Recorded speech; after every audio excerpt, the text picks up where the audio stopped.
Hey guys, Gast here with another Fire Emblem Fates Conquest Lunatic podcast. Sorry it's been a long time. This game has actually been taking a while for me to take on. But so far, I'm on chapter 22 right now. So let's get started. Okay, so chapter 16. I kind of forget. It was a while ago. That might have been a week ago. Invasion. Okay, I'm just looking at the script here to remind myself. So what happens here?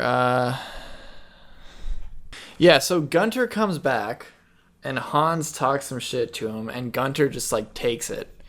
I was really bothered by that. Like Gunter literally just took it. He was just like, he didn't even say shit.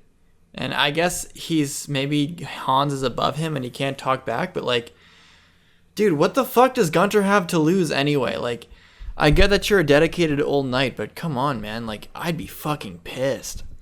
What do you have to lose, dude? You're like 40 years old. You're like almost retired. You're 50 years old. Like, you're almost retired, man. Just go off on the kid. I was really mad by that. I mean, maybe he was, I don't know. Like, you don't have anything else to say. This guy fucking pushed you over a cliff and he thought you died. Like, I don't know. For me, it was just, you really should be more angry than that. Maybe I'm missing something in the story, or maybe something happens in the other routes where Gunter goes like just off on Hans, but I was pretty pissed about that. I mean, I wasn't mad, but I was just like kind of riffed. And then my unit like talks about how he lied to Yago, and he said, I was rattled after the attack on Father Nestria. Yada yada. Surely you have noticed the new bloodstains on my armor. There's your proof.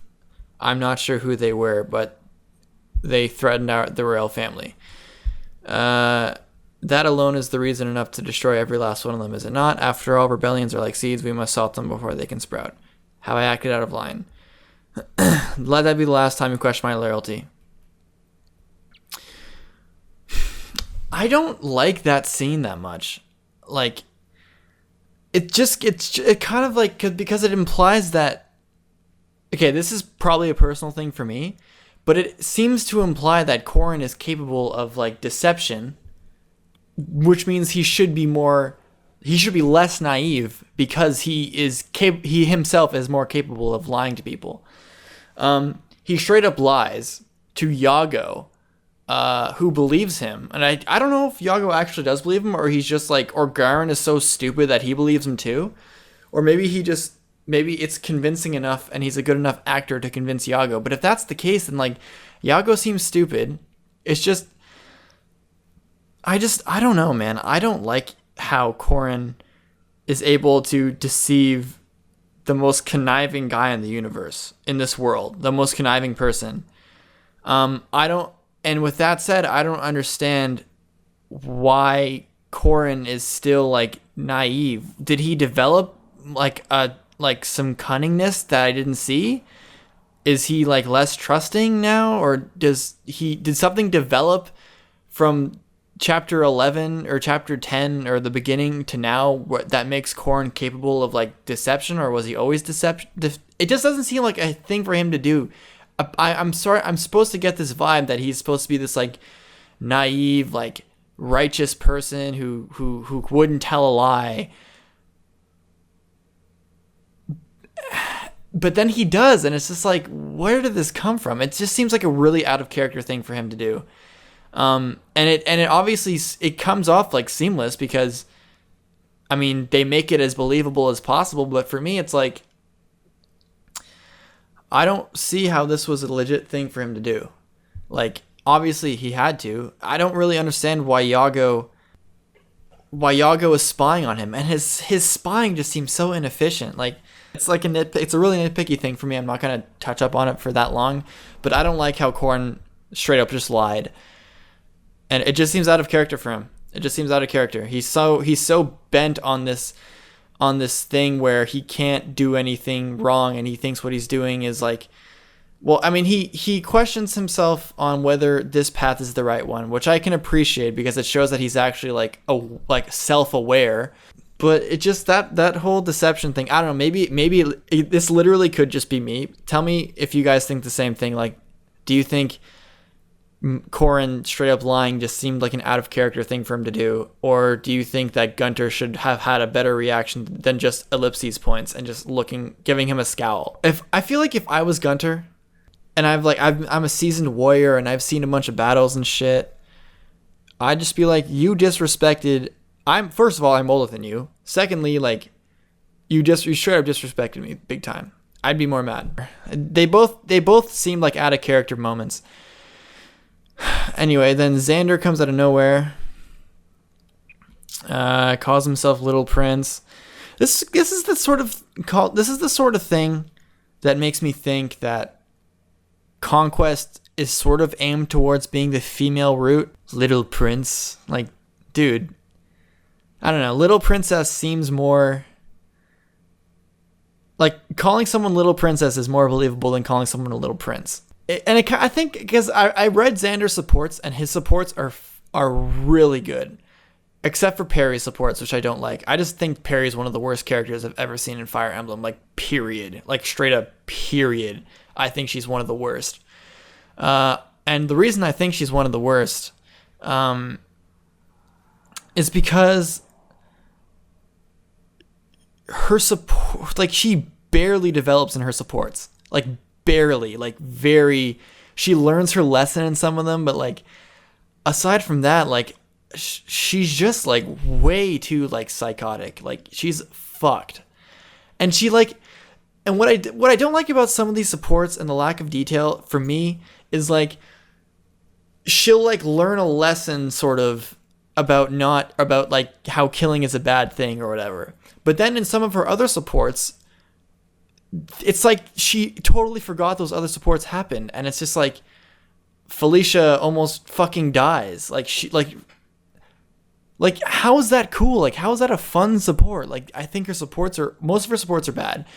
And it makes me really confused as to why Xander would appoint a literal murderer of like a cold-blooded killer, like, unjust, into his, like, retainers. And I just don't really think in his position, like, he's like the crown prince, he's super responsible and quote unquote just, and then he brings, like, he gives Perry some authority as a retainer.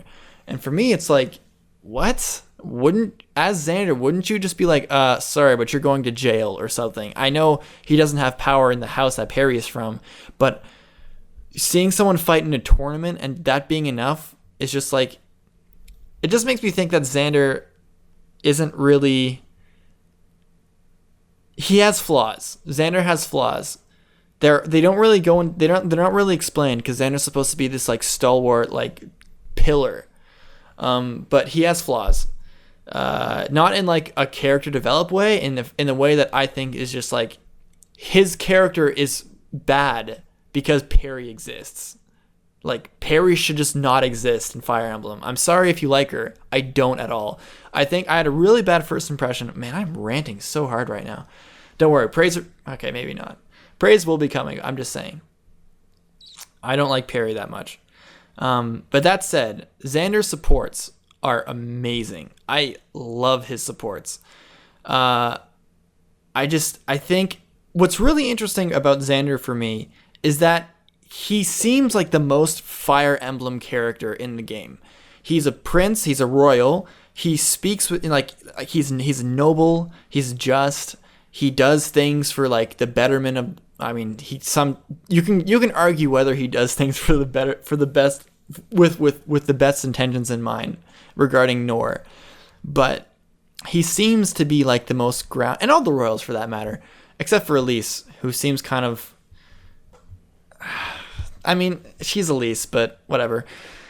But he does, like, him and Leo come off as, like, actual royalty in a Fire Emblem setting. It really fits, and his supports are really reflective of that.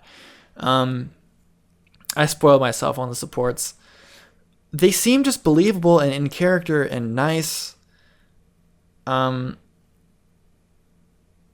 you kind of learn you actually learn things about Xander, and he becomes a more interesting character through his supports. And I think getting a character to be interesting and sending that through supports is like one of the most vital things for a character in Fire Emblem, because they don't get a lot of screen time in the main story usually. And Xander gets screen time, and he also gets these like really great supports. Like we learn things about other characters, how, reactions of other characters. I mean, I'd have to like read over the supports, but there's probably like 1,000. I read Mozu's, the siblings, everything. Yeah, it's just, you learn from Leo, from Xander. You learn that Xander, he knows so much about his family. To Camilla, and Camilla's kind of cheesed about it.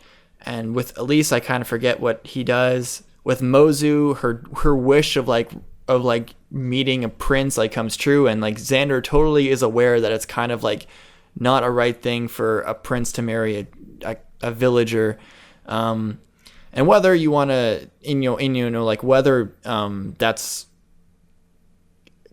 like he's in the right to put his affection before his kingdom is something that nowadays in Fire Emblem is something really common. It was kind of a thing in Sacred Stones with Erica, where she could like marry Saleh, who was kind of a leader in his village. Maybe it wasn't. It was Seth. And it's like they kind of went with that dynamic too, where like Seth's just a knight, and they kind of talked about it briefly, but I don't know. I don't really. I mean, I'd rather have like royals put their royalty first. And for the most part, Xander does that, and the rest of the siblings do that. But when you have a billion pair-ups, it's like that territory kind of gets like shot out the water. Where was I going with that? I forget. But at least they're aware of it, which is nice. Like at least they're aware that a prince shouldn't be marrying a village girl. And it's believable for the most part. I mean, with Mozu's it is, I think. He's very like he's aware of it. But then I'm pretty sure in one of the S supports with Perry, he's like Queen Perry or something. And I was like, you're gonna make this psycho bitch the Queen of Nor? Like, that just doesn't seem like a really smart thing for him to do. And I know, like, you can say love knows no bounds or whatever, but for me, it's like, not only is she not royalty in Nor, well, I mean, she's a royalty in her house, but she's just too crazy. She's just, she grosses me out, honestly. I don't like her. But yeah, Xander's supports are really great. I think my favorite one was with Leo, because we learned that Leo was like super competitive and they rubbed off each other through that. It was nice. In terms of like Fate's supports, I think Xander's, and probably the rest of the, I mean, that's just my opinion so far. Based off what I've seen, I really enjoy Xander's supports. What am I talking about? Okay. And so they're on the boat, and then Shura's the bad guy. And I like this chapter a lot in terms of story. I mean, it just for the fact that we can control Corrin's actions, finally, it gives me a sense of power as the player. It makes me kind of real, like it makes me more comfortable with the idea that I'm the main character, because I actually make decisions with actual stakes. I decided to kill Shura because I knew I was going to get the boots. But people like, if I didn't know that, people already told me about it like way before. They were like, kill Shura, and I was like, okay. So I got the boots, which was good. The chapter itself, it was good, I guess. It doesn't really seem very memorable from a gameplay perspective, in my opinion. I think that was the last chapter I was using Laszlo. I'm trying to use Laszlo. I mean, I tried using Laszlo, but he just couldn't. He was too behind, so stopped using Laszlo. Yeah, I don't really remember it that much, and I think Mozu just tore up again. She's like obviously she's an Est, so she's just tearing up like big time, like monster, just monstrous destruction. I'm going to read what happens if you spare Shura. Okay, so I'm reading, and once again, I'm reading what happens if you spare Shura. And it's just like, Leo should be more angry. And I hate how they're just like backing him up. Like, they'll back him up no matter what he does.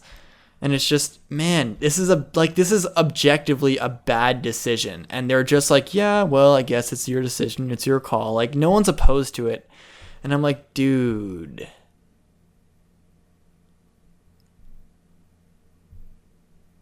Just kill the guy. Just kill him. Like, anyone in any situation would be like, yeah, this guy he's more of a threat than not of a threat. So he should probably die. I mean, so killing him was good. I feel like canonically it's way better because Xander has this big speech. So yeah, it feels like you're supposed, like if you're like comparing the sparing conversation to the killing conversation, it feels like the killing conversation was definitely supposed to be the ideal thing, because then Avatar goes on this, the path is cold, the path I walk is cold, please let this war end soon, yada yada. It definitely seems like you're supposed to kill him. Next, so yeah, chapter 17 gameplay wise, the gimmick was interesting, I guess. Whatever, it wasn't really memorable for me. Now, Den of Betrayal, which I was told was supposed to be very difficult, was not at all. I didn't even restart once, man. That's how easy it was. Like, that's a big deal. When you don't restart, it's like, yeah. Mozu paired with Effie, so Mozu would get much needed defense, just trashed. She just trashed the entire map. Like, Bose just demolished the shuriken dudes every time. Like, she dodged the shuriken, like, even if she got debuffed, like, she still had enough defense to go toe-to-toe with them, because ninjas just have generally not great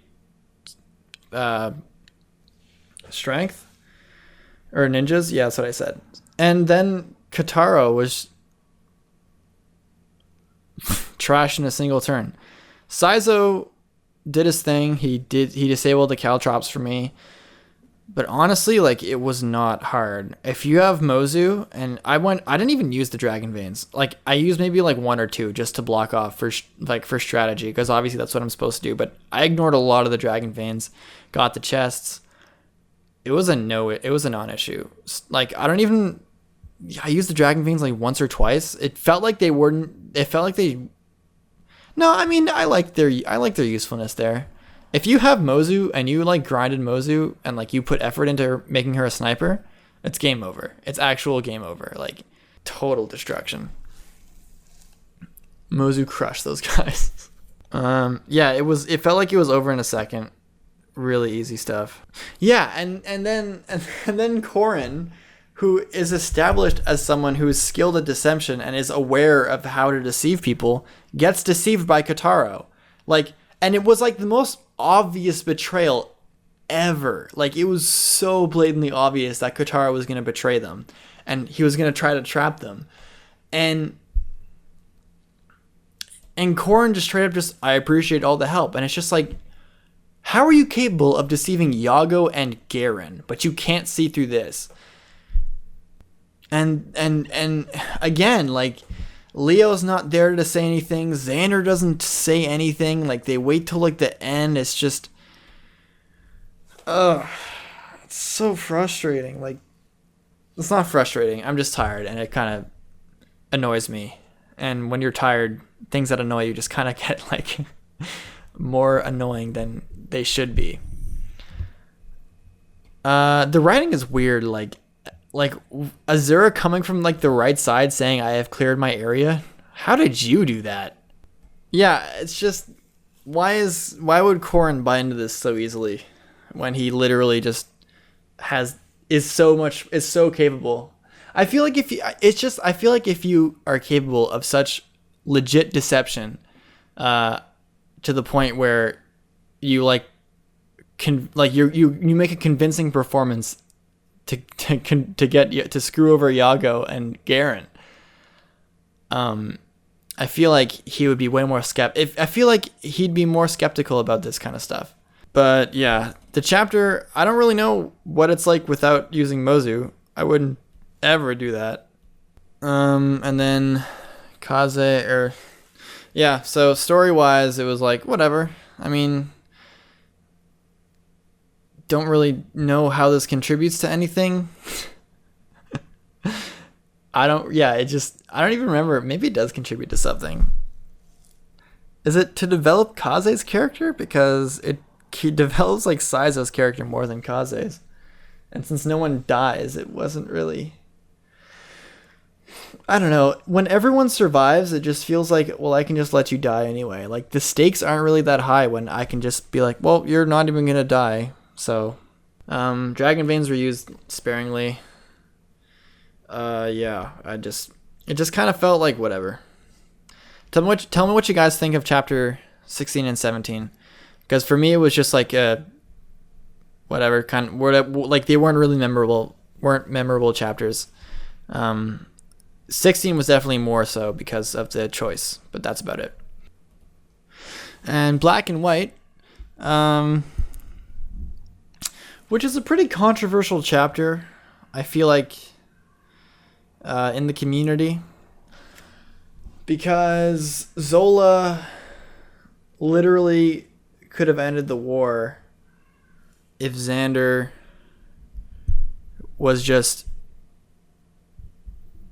if he didn't put his honor as a prince before the safety of like thousands of people. I don't want these podcasts to start turning into a thing where I like overly criticize the writing here. Because especially in this sort of mid game, I feel like it's the worst part of this game so far. Out of the 22 chapters I've played, I feel like this is the worst of, like, in terms of writing. I feel like the mid game is absolutely terrible for writing. It's just, there's so many weird things that's going on in this chapter. Like, the only thing I can really buy in terms of this is like the truce where they ask to like lock weapons away as a means of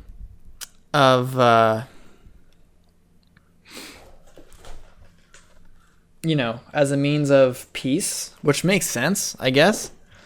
So I was like, okay, I mean, they're in neutral territory. It's their rules. And as royalty, the other princes abide by it. What really gets me bothered is when... so the first problem I have, reading at this script... Where is it? Yeah, so our lovely little Azumo has a strict pact that prohibits fighting of any kind. Even princes like you would be severely punished if you broke said pact.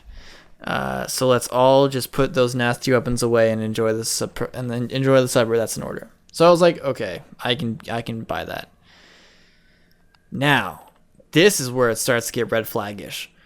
Xander's like, as a fellow ruler, I will respect your laws. And then Ryoma's like, I may stay my blade, but don't expect me to let my guard down. I don't need a weapon to kill you, should the need arise. You wish to engage me in hand-to-hand, that can be arranged.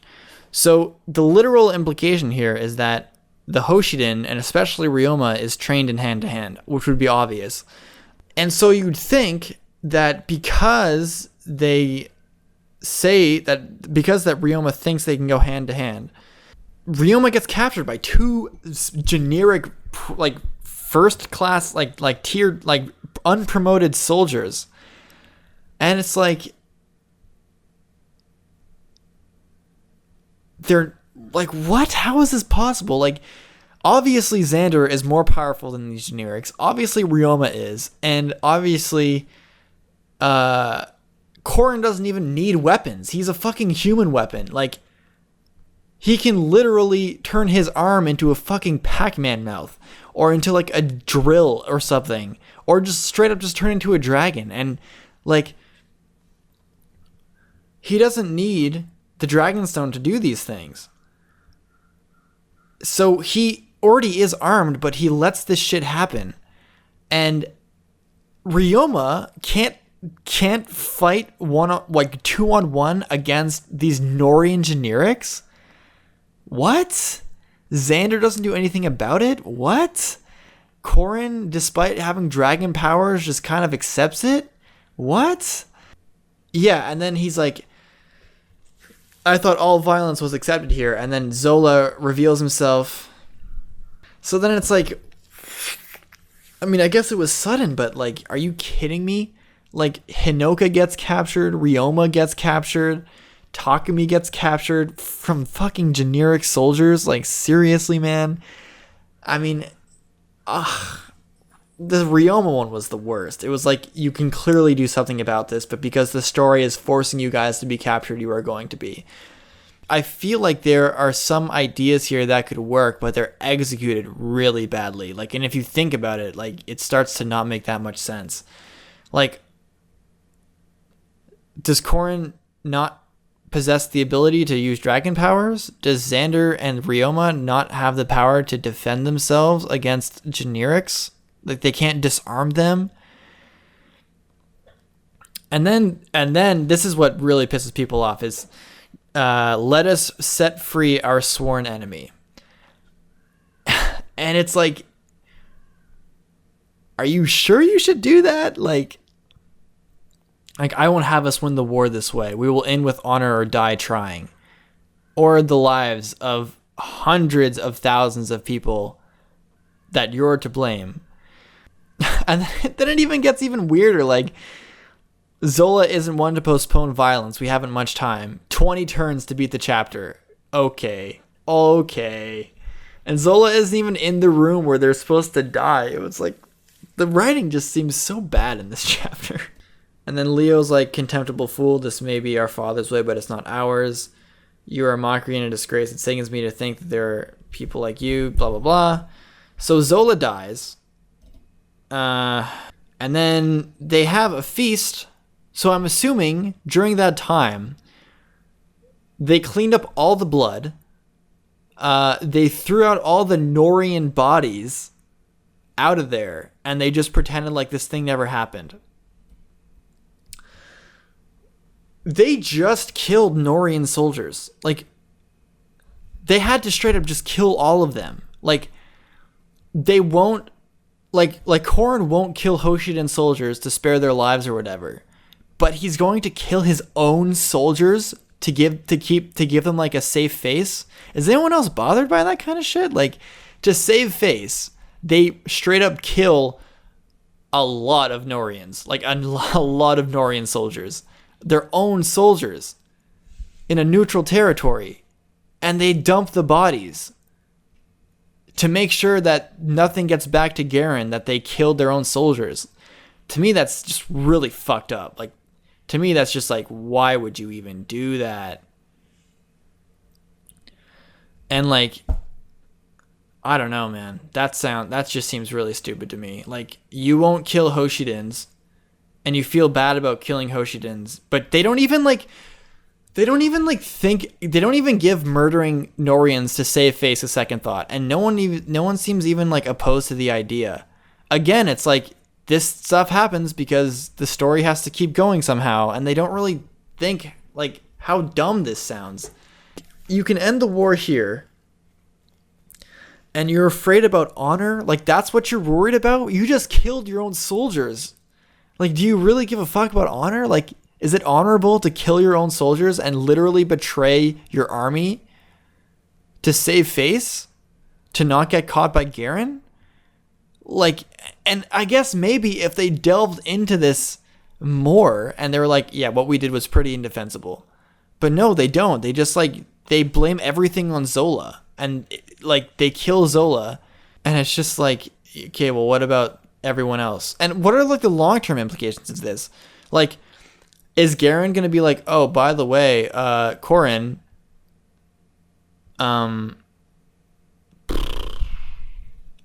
so a whole platoon of Norians led by Zola just didn't come back home. And where's Yago? Is Yago's phantom just not here right now?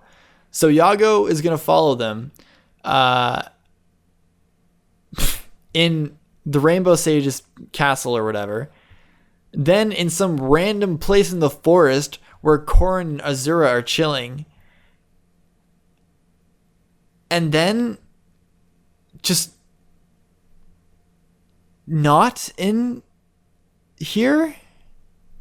Like, what? Like, like, it just seems like really lucky for Corrin that Iago just wasn't here to see all this shit go down. Like, it sure is insanely convenient that that happened. Yeah, Chapter 18's writing was a mess for me, personally. And, like, so if you're concerned about killing them this way, then just capture them and use them for ransom. You have every commander ever, and you can end the war here. You were gonna kill them anyway. Like, you were planning on killing, like, they were going to die. Like, they were expected to die, and you can use them for ransom. Well, Garen would definitely murder them, but the fact is like, you're in Hoshidan territory now, right? You cross the boat. Are you in? Izumo is a neutral territory, I think, but they're overseas. Like, there's like no possible way that Garen could find out about this. And it's like, you can use them for ransom, and you can arrange something, or you could just kill them and end the war a lot quicker. Like, wasn't that the idea? Like, wasn't that the plan? Like, you have the most golden opportunity to end the war quickly, something that Corrin wants. And no one thinks of like a better alternative than to murder their own soldiers and save face and let the generals free. It just seems like a ridiculously stupid idea to me. Like, someone made the argument that this is a very typical. I'm getting this counter argument wrong, but they were saying like people are getting upset because Xander is acting in a way that would kind of fit this Renaissance, like, romantic kingdom story, where he puts his honor in the front and puts everything else at back. And I'm like, I understand your point, but I just don't really find that the narrative is consistent enough to justify Xander being the only romantic Fire Emblem character here. Like, in this universe, like, this is the same universe where Camilla, who's also a royal, calls Corrin schmoopy or something. This is also the same universe where Elise comes off as like a total millennial. This is also the same universe where there are idioms like "for crying out loud," just other things like that don't fit this setting at all. And that's something else that bothers me, is like, not a lot of things and not a lot of characters and not a lot of idioms and like and mannerisms in the characters don't fit this universe. And there's this huge contrast between like how the royals behave, how Xander behaves. How like Xander and Leo seem like the best characters in the game, like character wise, because they act like they're in a Fire Emblem game. Camilla does to a degree, but her supports are sometimes really like, you're kind of breaking immersion here. And Elise is just Elise. And she's like, honestly, like, so irrelevant. I can't even get bothered. But that's something that that I would argue against, is that like Xander and Leo seem to be like the only Fire Emblem characters here. Maybe and Azura too. But even Azura has problems when it comes to like the whole crystal ball thing and that whole chapter 15 fiasco that I still don't really feel like getting into.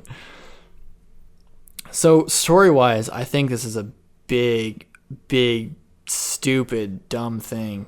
A lot of dumb stuff happens in Chapter 18. And in terms of the gameplay, it was hard.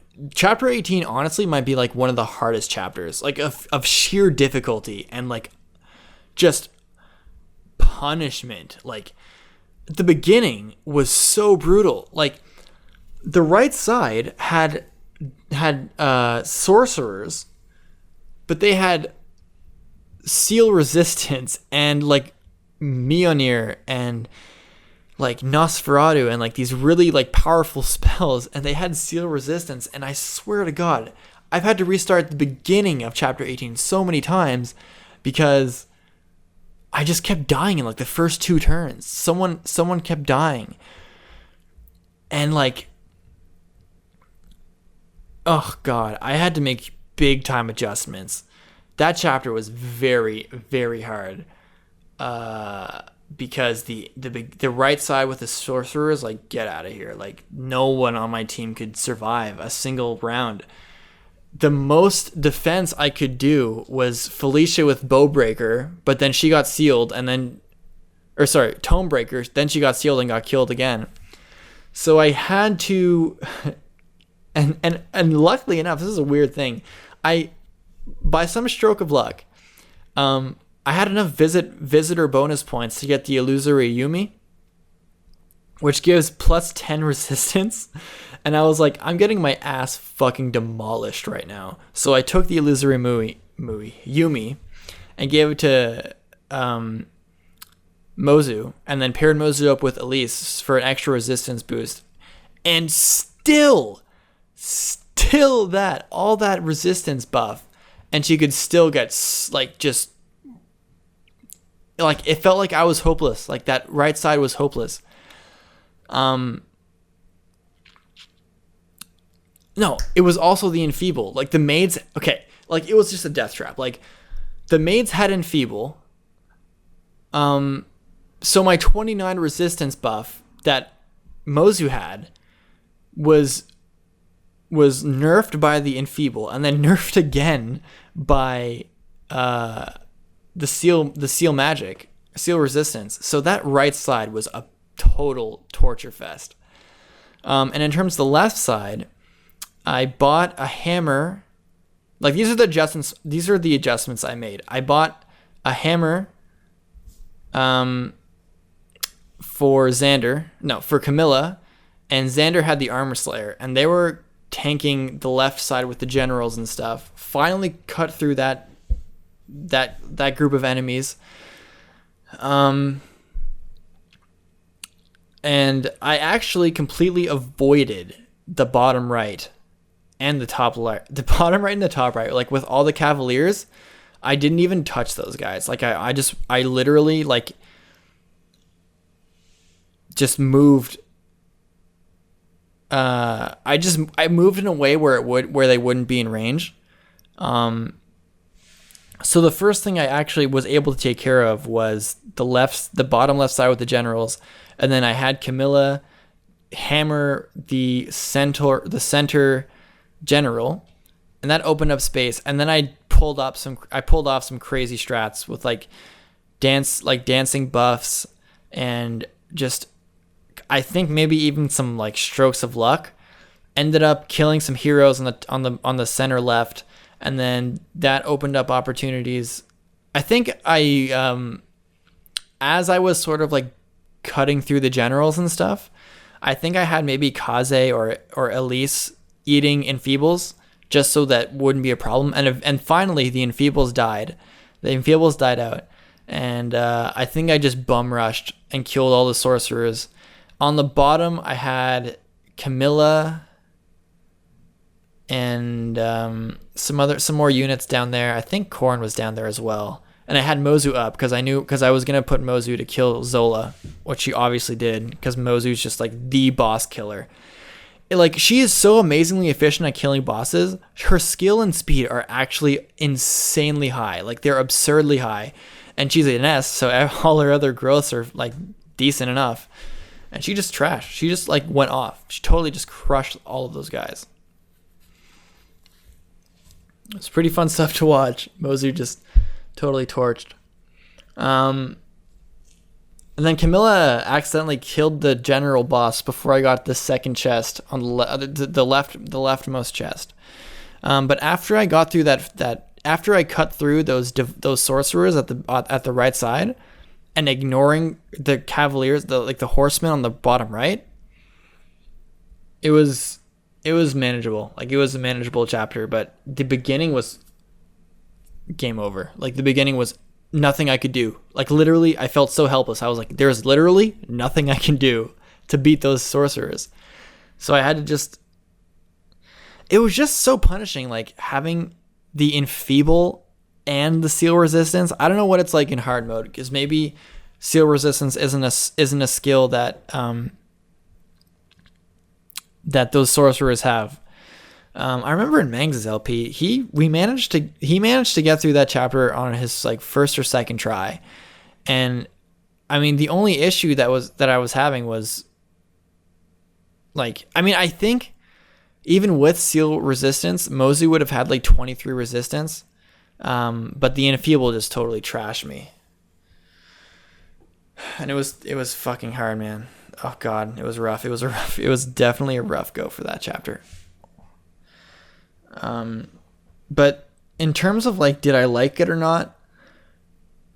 I didn't like it because it was just so hard. I just didn't like it because it was just really hard. And the satisfaction of beating it was kind of rewarding. Not really. I was just really happy it was over with.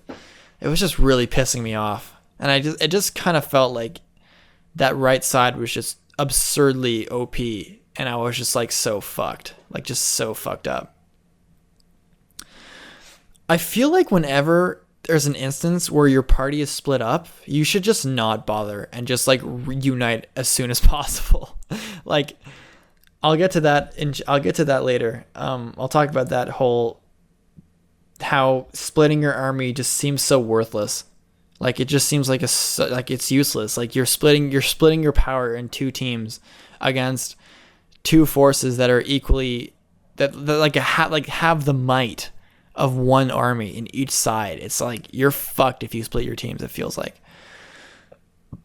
So chapter 18 ends, and then chapter 19, which was the Fox chapter, also felt like another filler chapter. Just felt like guidance, honestly. Like nothing really like just on the way to Hoshido is just these foxes. Felt really stupid and really unnecessary. And I just think that's a really poorly designed chapter. I feel maybe someone else had way better luck than I did, but even I think my Effie got defense screwed because Effie would not be able to deal with that many foxes if it was just her. Like Benny is literally like my MVP. Benny has been carrying my team. Benny and Camilla, who I'm pairing up and who I'm getting Ignatius, which I'm so hyped for. I'm stoked for King Natius. And yes, that is his name. King Natius, because he's going to be a royal. And he's King Natius. Yeah, if I didn't have Camilla or Benny, because Benny is a wall, and Benny gives Camilla lots of good defense. Like, I don't know what I would do without Benny. Honestly, without Benny or Mozu or Camilla and Xander, then I don't know. Because I think my Silas is underleveled or bad or both. My Corrin is awful. My Corrin sucks. He's really bad. I think he got severely defense screwed. Right now he's level 10 and he has 26 base strength. And it's really concerning because I know he's going to be really important in the late game. So it's really worrisome that he's so bad for me. Like I reclassed him into a hero because I thought since I was going to focus on a physical Corrin, that hero would be the most offensively powerful thing.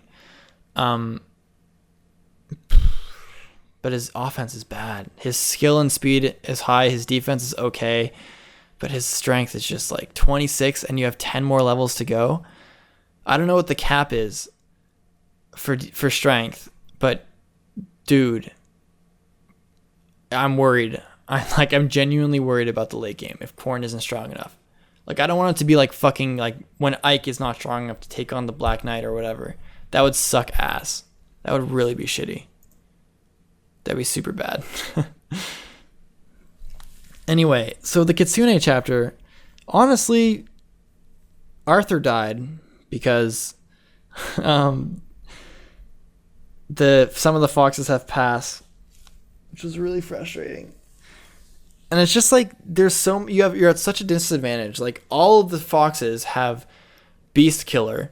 So none of your horse units can do anything. It's literally like the only the only people who can survive feels like just Effie or Benny. So that's what I did. I paired up Benny with Effie. So Benny got even more defense, and with the Beast Killer, he just trashed that chapter.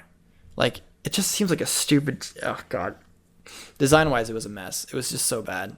Like, you're designing a chapter around 2 to 3 units only being useful and being safe on enemy phase. It felt like you're literally designing a chapter that only requires a Beast Killer, maybe a hunting knife, probably not because Kaze would get trashed, and like I don't know. I don't like that chapter that much. From a narrative standpoint and from a design standpoint, I think it was terrible. But it's not as bad as chapter 20, which seems like yet another filler chapter. But this is irredeemably terrible, irredeemably brutal, and just fucking awful. I'm not going to try to get livid right now. But wow, does chapter 20 suck eggs. Oh my God. Chapter 20 it is actually the worst chapter I have ever played in Fire Emblem. Like, of all the games I've played. Like, and granted, that means Fire Emblem 2, Sum of 4, not 5, not 1, not 3, and then every game after that has to be the worst I've ever played. It was fucking terrible. First of all, who the fuck is Fuga, and why should I care about his test? Like, his test? Are you're testing me about wielding the Yato? Are you serious right now? Like, check the weapon description of the Yato. It literally... Hold on. Where's my 3DS? I'll actually... What is the description of the Yato? Is like... Don't die battery. Inventory. The Yato blade, the description is literally... Or the Grim Yato. The Yato having embraced its champion. The Yato, first of all, flies into my hand, Mary Sue style. And then the description for the Grim Yato is picked its champion. And this fucking old fogey comes in as like, I will test you about, if you fail my test, I will take the Yato blade as my own. Like, bitch, do you really think the Yato blade's gonna pick you? Who are you? Why does this chapter exist? Like, it makes no sense. Like, what's the point of your test, and why should I give a shit? The Yato is mine, bud. Like, I already have the Yato. And then Korn acts like a fucking moron because it feels like this is just such an unbelievable stupid thing. Like, who gives a shit about you? Who gives a shit about the Wind Village, and who gives a shit about Fuga? Like, hold on. I'll let you pass my Wind Village, which is a neutral territory apparently. I was always enthralled with the various Hoshiden legends. He knew Sumeragi closely. The legend that the blade of yours particularly captured my imagination. The divine Yato is the key to the Seal of Flames. Sumeragi once warned me that if it fell into the wrong hands, it would lead to our world's destruction. I would never let that happen. The blade chose me. The blade chose me. The Rainbow Sage told me it was my destiny to wield it, that this Yato, I was fated to unlock the Seal of Flames and end the war. And then Fuga's like, but are you truly worthy? I believe a test is in order. If you are unworthy wielding the Yato, I will pry it from your dead hands. Like, if what you say is true, and you truly meant to bring about peace, if not, the blade will fail you, and I shall take up its noble cause in your stead. Fuck off. Like, you don't get to decide that. Like, you're gonna kill me, who the Yato chose me. Like, fuck you, Fuga. Get away from me. Like, ugh, it was so stupid. Like, it just seems so dumb. It just seems like a stupid thing. Like, Fuga just comes in and then they're like, oh no, we'll take him on. Like, and it's just like, no one questions the fact that like Fuga just wants to take the Yato for himself. And it's like, if you fail to kill me, I'll take the Yato. Like, so the Yato is able to be wielded by other people? Like, you can't just take the Yato, man. I don't think that's how it works. The Yato probably wouldn't even like activate or turn its fucking LED lights off if you wielded it. Like, it chose me. It's not going to choose you. Like, plot-wise, I think it's really dumb. I think Fuga doesn't have any rights to say what he has to say, and I think the fact that Korn is just like, okay, we'll accept your test. And the only thing he says is like, oh, please, I don't want to fight you. Like, and isn't that enough? Like, isn't that enough of proof that Korn deserves the Yato? He just said he doesn't want to fight Fuga because it's a stupid fight. And then Fuga's like, nope, I'll fight you and I'll pry from your dead hands. Like, yeah, okay. The Yato's definitely going to pick you, bud. It just seems like a really stupid, like a stupid, irrelevant, like non-main campaign related side quest. Again, like another one of these stupid, like, oh, well, I know we're on this trip to Hoshido, but we have to cross through this place. It has no relevance outside of the main campaign. It doesn't affect anything. It's just some random one-off fucking village called the Wind Village, like the Ice Village or the Flame Tribe or whatever. So just this random irrelevant stupid thing, and the fucking gameplay has to be the worst thing I've ever seen. It was absolutely trash. First of all, I think the fact that people are warning me that you have to memorize the pattern of the wind, which is like really helpful and less unbearable than before if you didn't know.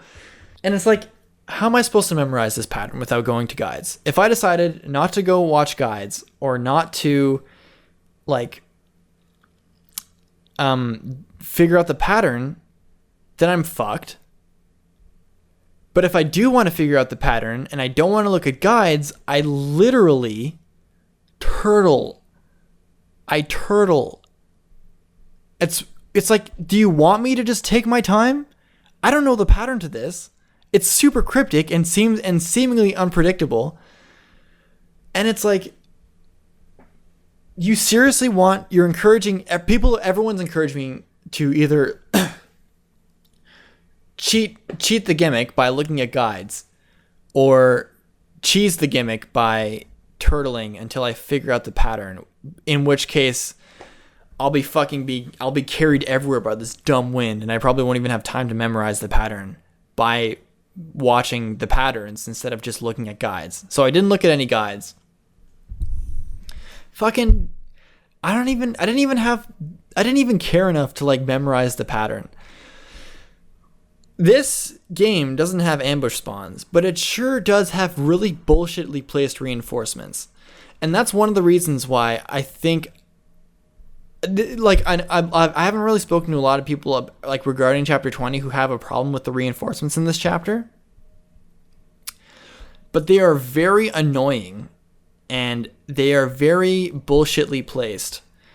For example, if I get winded downwards where the staircase is, reinforcements are coming there, and if a soft unit happens to be blown in that direction, there is nothing that unit can do to escape.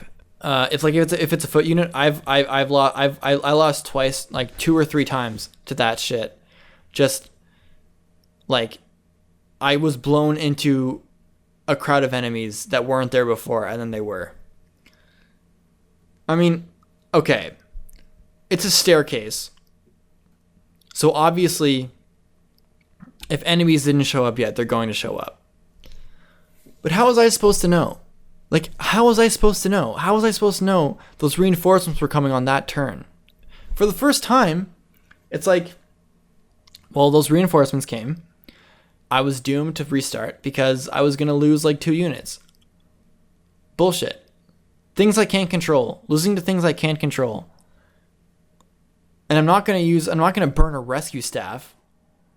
It just felt like bullshit to me. The rest of the reinforcements just seem unpredictable. And on top of that, there's this stupid fucking gimmick about the wind, which is so goddamn annoying. So that screws you over. I don't want to get livid. I really don't. But man, that chapter sucks. I felt like I tried so many strategies. Just so many tactics to try to beat this chapter. I went left, bad idea. I went right, bad idea. I went with the wind, bad idea. I went with, I tried manipulating the dragon veins to no avail. So I tried, like, and I consider myself a pretty good Fire Emblem player. But I tried so many strategies and they all just fucked me over. Sometimes, my winning strategy was pretty much just luck because, those Pegasus Knights and the Spearmen, who are fucking OP, and they have Seal offense and Seal defense, which is fucking fantastic for me. I buffed Benny, and I flew Benny over with Camilla to take on those units in like the rightmost sort of like platform thing with those 2 flyers and the 3 spearmen. 2 spearmen and like a grandmaster or something. And the flyers just ignored Benny. And they didn't do that last time, but they do it this time. So it's like, I'm trying to plan a strategy, but then sometimes the game just decides to like not like work to like they did before. And it was so frustrating. And out of luck, the AI decided to do some stupid shit where they pretty much just like killed themselves by attacking the wrong people. And that was the only reason I was able to get to Fuga, was because the enemy AI just did something unpredictable when they were already really finicky. I really hate how some enemies don't attack you. It's just, you never know, because sometimes they can deal a couple damage on you, it feels like, and they'll hit you. Other enemies will just suicide themselves. And it's like, where's the line? Like, where's the line to this? How come some enemies are going to ignore me, other people are going to attack me? I can't tell which one's going to be which. And like sometimes, because like I've used the strategy where I just turn Benny into a fucking wall and nothing hurts him. And it's worked. And then sometimes it doesn't work. And it's just like, you just, so inconsistent and so frustrating in that chapter. There's so much shit going on. Like, the wind is so annoying. Like, even if it isn't predictable, like, even if you predict the pattern and you memorize the pattern, you have to work around this such stupid shit. Everyone told me that their winning strategy was rushing and using and being carried by the wind up to Fuga, and you'll get there in by turn 4. But if you end up on Fuga's platform, enemies come up. So obviously I had Mozu kill Fuga, and I was like, well, I'm going to miss out on so much experience if I just seize the thing now. So I decided after I beat the chapter once, I was like, okay, I need all that experience and I need those chests. So I got the only chest I got was the right chest. And it was the Dragonstone Plus. So I'm really hoping that I didn't miss any important treasure. Because I'd be really bummed out if that was the case. I have a bad feeling. Hold on. I can just check the chests. What chests? Fuck, I missed a rescue staff. Fuck. Yeah, that's gonna... I didn't even realize that I missed a rescue staff. That's gonna screw me over. because I only have 2 staffs, and I know that I need them for the last chapter or something. Because people have just been telling me to save my rescue staffs, don't use them. And I only use like 1. So just because I was gonna get this, I was gonna get them. I was gonna get the staves. But after I killed Fuga, I killed Hayato. And after I killed Hayato, a bunch of reinforcements came, and I was going to lose units. I was in another bullshit spot where, like, I feel like it's really bullshit when the enemy has flying and is just really strong. I mean, maybe I should have had the foresight to think maybe I shouldn't kill Hayato right now, but I killed Hayato and then my units were fucked. So I had to end the game there. So I lost a rescue staff. I know it's going to screw me over in the end game. Well, I don't know. Maybe it won't. Maybe I pull up some ridiculous strategy and not use them. So yeah, I lost a rescue staff. Got the Dragonstone Plus, and I got Kana. So that's helpful. But yeah, I just hated that chapter. The wind gimmick is so stupid. It's so stupid. Like, just because you innovate doesn't mean everything you're going to do that's new is good. People told me that it's innovative and makes you think. And I'm like, sometimes you shouldn't do that, right? Sometimes you shouldn't innovate too much. The dragon veins for me were worthless. The setup is just stupid. Like, the enemies can't get blown away on if you don't control the wind, but like, they'll get blown away. Like, this is why I think it's super unfair. They stay still. Hayato can't get moved. Fuga can't get moved, obviously. Oops. If you control the wind, you will also move with the enemies. But if you don't control the wind, only you will move. And it feels like if I can control the wind, then none of my other allies should be pushed. So it's fucking fair, because it isn't fair. If you're on pillars, if you're on pillars, then you should be able to not be moved by the wind. But that's not it. It just feels like a half-baked idea, really stupid. Even if you plan around it, it's like, I was trying to move forward without getting attacked, because fucking Hayato has a hexing rod, and I was trying not to get hexing rodded. So I was trying to like push forward and figure out the best way to get through Hayato. And every time it was like, I have to wait until the wind doesn't blow me like fucking downwards. But then I have to wait. And just like, it's just, yes, you have to plan around it, but the planning is so annoying. It's like, it's just not fun. It's just not a fun chapter. At the end of the day, it's just not fun. Like, it's an anti-fun chapter. Not because it's hard. It's just the mechanics are bullshit. The chapter itself is really boring. And the gimmick is stupid as fuck, with stupid, awful plot at stake. And I'm also very mad that I missed 10 Gs and a rescue staff, because I just couldn't handle it anymore. I was just so fed up with the chapter. I was so fed up with it. In hindsight, I shouldn't have killed Hayato. I feel like that requires a lot of foresight. Like, don't kill anyone significant or reinforcements will arrive. Like, okay, I guess. Reinforcements seem really bullshit anyway. It was just, everything about this chapter was ass. It was just the least fun chapter. It was the least fun time I've ever had playing Fire Emblem. Definitely a dark spot in that game.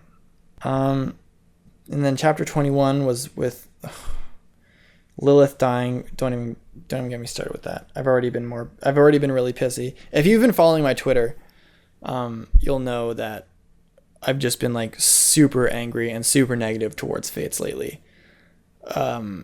Everything just seems like a mistake. Everything just seems stupid. Like, for me, first run, maybe it's because I'm Lunatic, maybe it's because I'm playing it essentially blind, but there's so much dumb shit going on. Thankfully, I actually had fun with chapter 21. I did some crazy planning. So I took the Great Club from my castle because I needed someone, and it was Camilla, and I needed Camilla to be able to take down those rock guys, those golems. I guess they're called golems, the rock golems. Yeah. I needed someone to take those down because chapter 21 is literally like a death. Like, it's just death. It's straight up just fucking death. So, my first strategies were just, I was getting creamed. Faithless were destroying me. They had breaker skills, so I didn't see that coming. And then the golems would kill anyone who's a squishy character, so I had to mount everyone on sturdy units. And this is before I got Kana, and I was very lucky for this.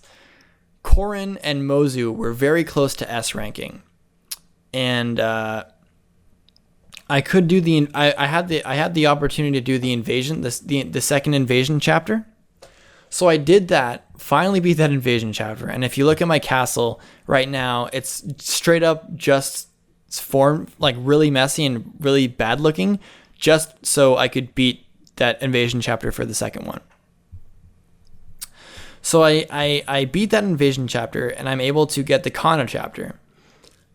And that gives me the opportunity to grind supports and get level ups and stuff. So, and then I gave Kana the Dragonstone Plus, and she became a total monster. Well, she is becoming a total monster. And then I turned Korin into a hero. Benny and Camilla were doing good. Silas and Effie were getting good. Oh, by the way, Felicia died. Felicia died in chapter 20. I just didn't feel like restarting anymore.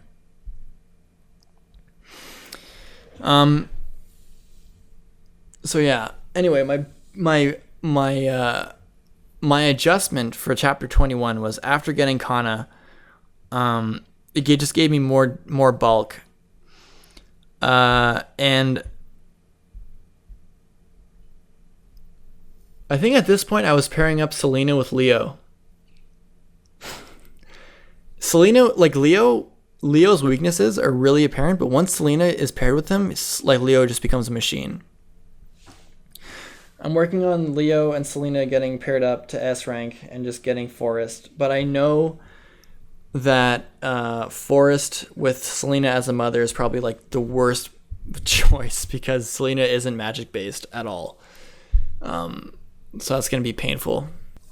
So I'm pretty much just depending on the Great Club proccing a crit for Camilla and Benny to just do like take care of all the golems, and I can rush. And it got to the point towards the last turn where like I was in such a tight squeeze. Kana survived a round, like this one particular round by miracle.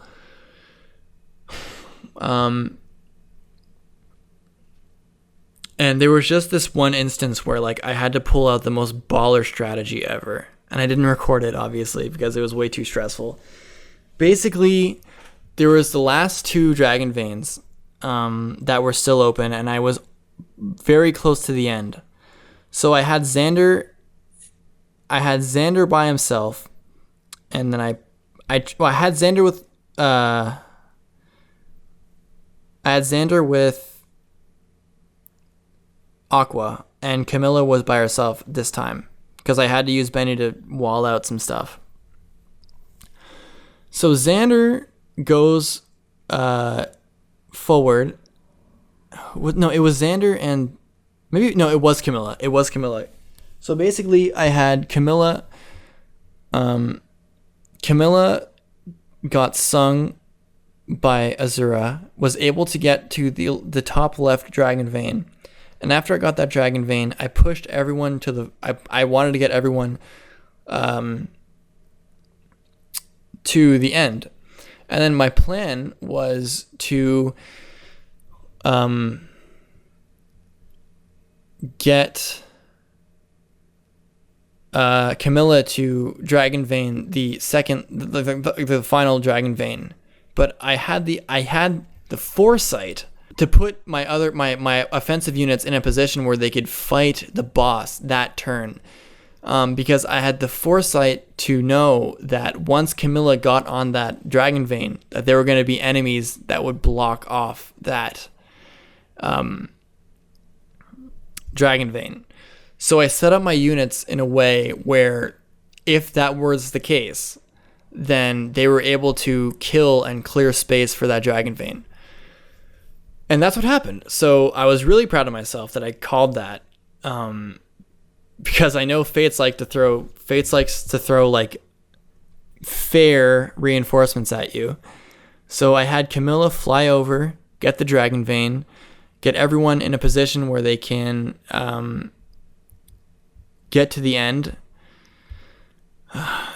and escape. And then I wanted the arm scroll. The Faceless procced Vengeance, and miraculously Camilla got a great shield. The big shield happened, she survived, I got the arm scroll, I killed some other guys, and then the next turn I escaped. And it was just the most heart pumping experience ever. Like, you go from chapter 20, which is super boring, and then you go to chapter 21, which is so stressful. It was so stressful, but it was so rewarding being able to like have just the foresight to put units in a position where they could counterattack those reinforcements. That entire chapter was like so stressful, but it was so awesome. It was such a good chapter. Chapter 21 was fantastic. It was the most rushing and stressful chapter I've ever played in Fire Emblem, which is a great contrast to the most boring and bullshit chapter I played before that. It was an amazing chapter. It was just straight up an amazing chapter. I can't even. My heart was pumping. Like, that's never happened for me for Fire Emblem. Like, stakes so high and progress made so far and crazy planning too. Like, there was one run I had in chapter 21 where towards the end golems that have the massive rocks, they have better stats and I think more HP. And even if Camilla procced a crit, the golem would still have 2 HP left. And that wasn't enough to kill them and neutralize them. So then I was like, I'm not even going to bother because my units are going to die. So in base, I cook more food, and I think I have like level 2 or level 3 mess hall.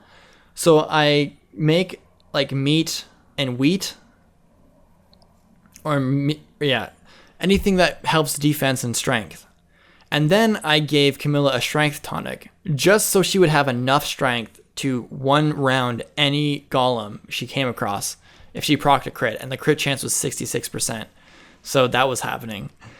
And it worked out. My planning worked out, and it felt so great. The adjustment, the planning that was taken, it just felt so rewarding to be like being stretched so thin in terms of strategy, to do every possible thing you can to beat that chapter, and then actually doing it. Best feeling in Fire Emblem. It's just the best feeling when your strategies, your planning just pays off so well. It was a great chapter, and it was one of those chapters where like you ball your fist up and you raise it high because you just beat like a really tough chapter. It felt like chapter 13. That sort of feeling. So, my God, amazing. Like, maybe it's just amazing because it was just super stressful, or it was a nightmare. Like, it was a nightmarishly scary chapter. It was a scary chapter because you're fighting ruthless enemies.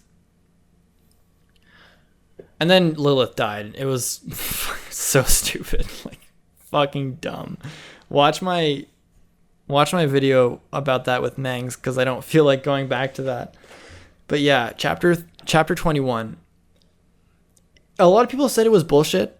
A lot of people said it was really fucking hard. I didn't use any rescue staffs. I didn't use any skill or any staffs at all or whatever. And it just felt great. It just felt so fun to just pull out crazy strats. And obviously a 66% crit chance depends on luck to proc. So I got pretty lucky with my crits. And I got pretty lucky, and there's always luck involved with Fire Emblem. RNG is always a significant player. And that was just like the gods looked and smiled upon me that day. and I beat chapter 21. And it felt great. So then chapter 22 is with Sakura, and I'm actually doing super brutal. Like again with the split paths, it's like, why would I ever do that? I tried going split path in chapter 22, and I had some units on the left, some units on the right, and then I killed the girl, Hannah, I think her name is. Yeah, one of the retainers. I killed her, and then I beat those shuriken launcher guys that are on the top left next to I forget his name, the tactician. And then I get to the fort there, and so many reinforcements come, and there was just so many reinforcements. There was no way I was surviving, and I died, obviously. I got tricked. I got fooled by fates. I didn't think that Sakura would abuse her freezes on me right there. So it was like Silas and Corrin were held at the stake, getting frozen by Sakura so many fucking times. And at her last freeze, when she used it, all the diviners were there, or all the Omorochis or whatever were there, and they just killed me. I had no chance. So I had to restart, and then I just kept making stupid mistakes because I wasn't treating the chapter very seriously, and it's biting me every time because I keep dying to bullshit. Well, not bullshit. It's my fault completely. My own bullshit. So my strategy now is just I paired up everyone and I just brought them to the left, and I'm just turtling the fuck out of that chapter because I feel like it's impossible to be. I feel like, who is that male Pegasus Knight? What's his name? Sabaki. I can't deal with him. I have no one on my team that can deal with Sabaki because I have Mozu on the left. Because Hannah's way too fast for anyone to hit. So Mozu kills her in one shot or two shots. And no one on the right side can handle Tsubaki at all. There's no one who can possibly do that. So that wasn't happening at all. So that's where I am right now on chapter 22. And I found out, I had a really long conversation with some friends on Facebook.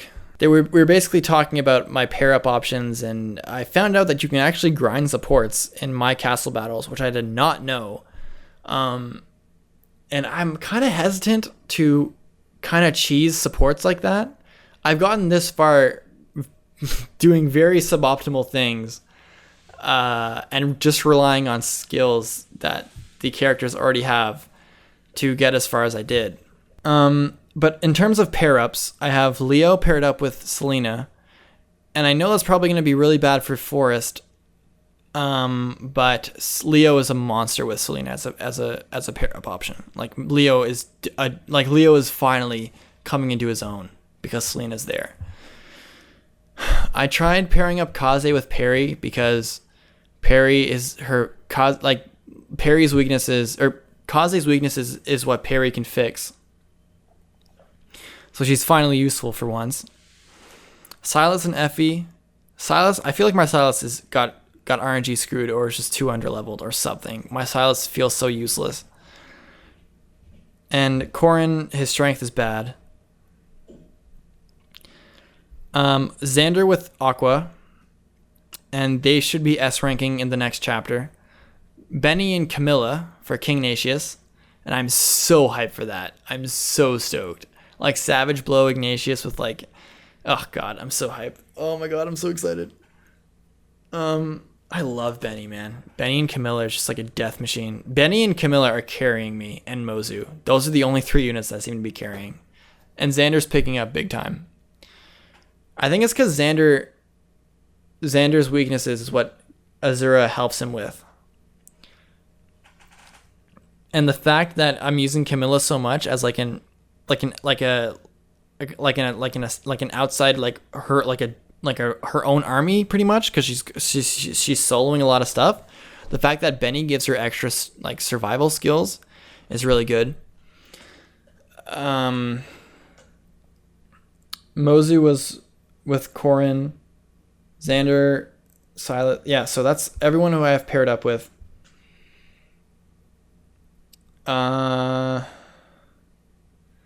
Yeah, those are my pair up options. And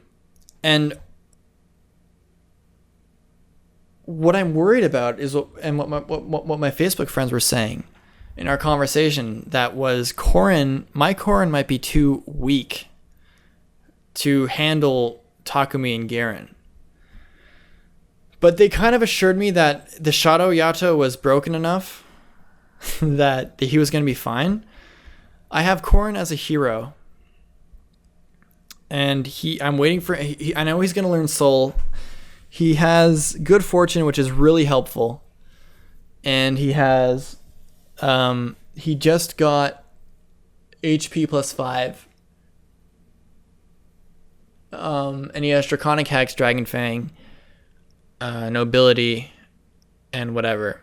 But he has 26 base strength to level 10 as a hero. Every other thing he has is fine, and he has a solid amount of HP, like 41, I think. So I'm just really concerned about how he's gonna do. And my friends were saying that you can buy skills, and I didn't know about this. So I did some My Castle battles, and I now understand that you can buy skills, but I feel like I only want to buy skills if I'm absolutely desperate to win. Like if there's nothing I can do, then I'll buy skills for Corrin.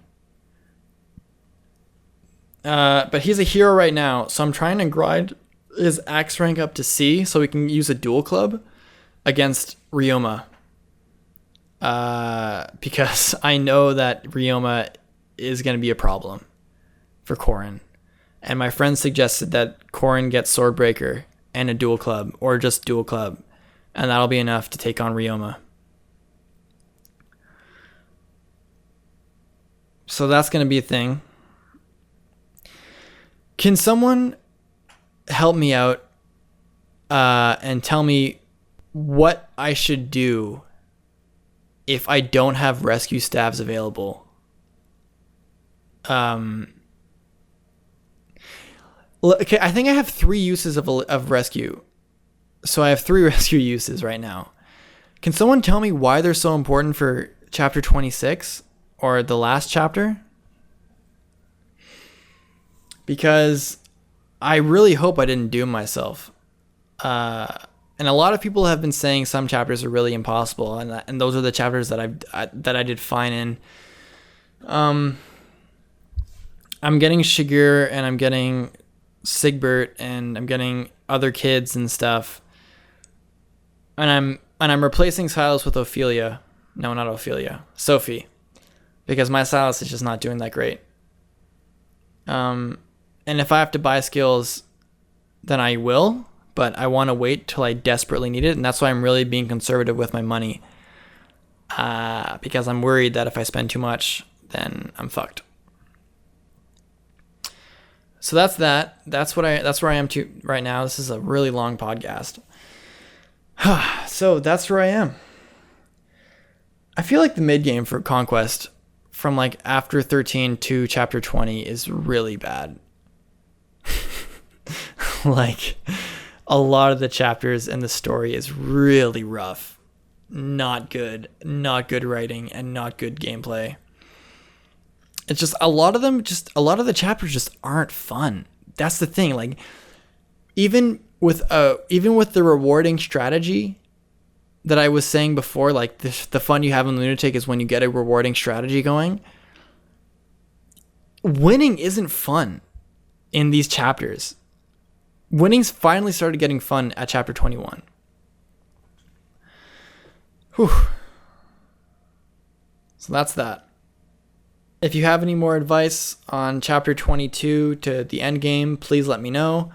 Can you give me if you can give me some scenarios, if I don't have a lot of rescue staffs available, and what sort of, just any other advice you have. I really, really love getting advice on chapters from you guys. I really appreciate it. It really helps me prepare for the chapters. So if you have any advice, please let me know. I hope you guys liked this very long podcast. The raw footage is currently 1 minute and 43 seconds. So I'm going to do a lot of editing to see if I can get that down to at least an hour and 20. But that said, thank you everyone who's been watching and supporting me. By the way, I got 6,000 subscribers, which is pretty cool. I never really addressed that yet. That was awesome. So thank you everyone. I really appreciate it. But yeah, thank you everyone who's been visiting and who's been giving me battle points and visit points and who's been giving me advice on everything. I really appreciate it. I would not be doing well without you guys' advice. So I really much value that. It's a team effort. Anyways, thank you so much for listening, and I'll catch you guys in the next video.